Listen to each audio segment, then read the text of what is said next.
What if the entire universe isn't really made of matter? What if it's just information?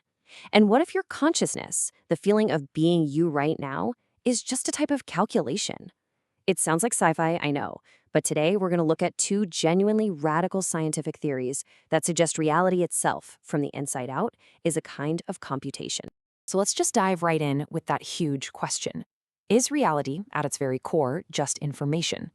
It's an idea that connects two of the most ambitious scientific projects happening right now. One that's looking inward at the human mind, and another that's trying to explain the entire cosmos. So, on one hand, you've got neuroscientists trying to figure out how we get subjective experience from, a brain. And on the other, you have physicists hunting for that one fundamental theory that explains all of reality. The wild part? They might actually be closing in on the very same underlying principle. Okay, let's start with our first journey, and we're going to look inward. We all have this thing we call consciousness. It's the most real thing we know, but it's also a total mystery. So how does this 3-pound lump of goo in our skulls produce the rich, vivid feeling of being you? Well, that brings us to something called integrated information theory, or IIT for short. And its goal is, frankly, mind-blowingly ambitious. It wants to create a precise mathematical theory of what experience is. It asks, why does a brain feel like something on the inside, while, say, a rock almost certainly doesn't? Now, what's so fascinating here is how they approach this. See, most theories start with the physical world and then try to build up to the mind. IIT completely flips that script. It starts with your experience, the absolute, undeniable fact that it exists, that it's unified, that it's structured. These are called the axioms. And from that starting point, it works backward to figure out what a physical system has to be like to create that feeling. Those are the postulates. And this whole idea leads to a number represented by the Greek letter phi. Think of phi as a precise measurement of a system's level of consciousness. It's basically a number that quantifies a system's cause-effect power.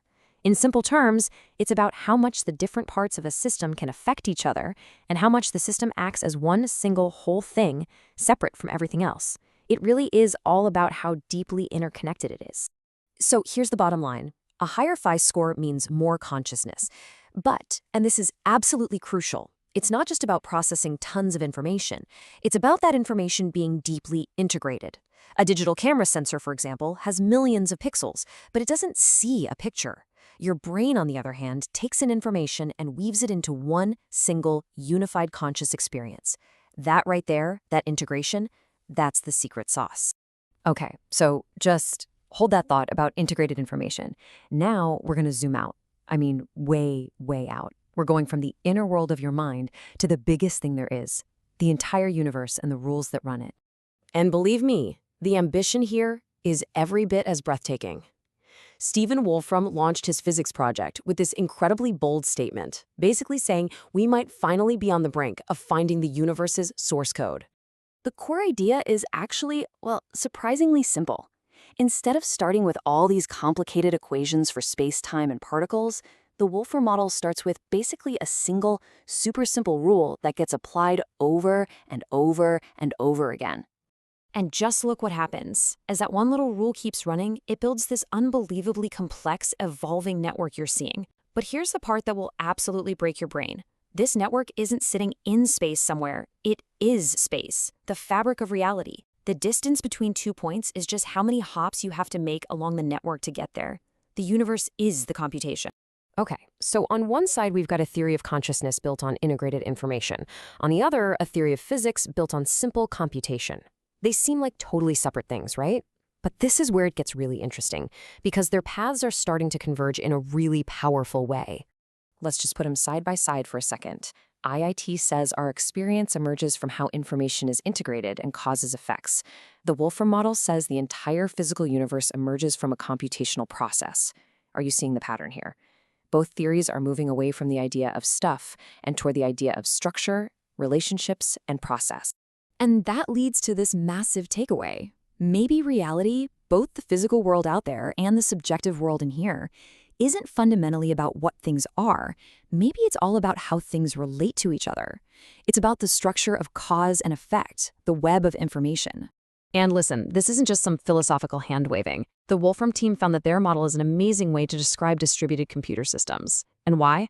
Because a network of computers is also, at its core, just a web of cause and effect relationships. From this point of view, a traffic jam on the internet and the event horizon of a black hole are structurally kind of the same thing. It's all just about the flow of causal information. So, if this whole informational view of reality turns out to be right, or even close to right, the implications are just staggering. They stretch all the way from the operating room to the very edge of what we think is possible. So, why does any of this matter to you? Well, if IIT is right, we could literally build a consciousness meter to know if a patient in a coma is aware.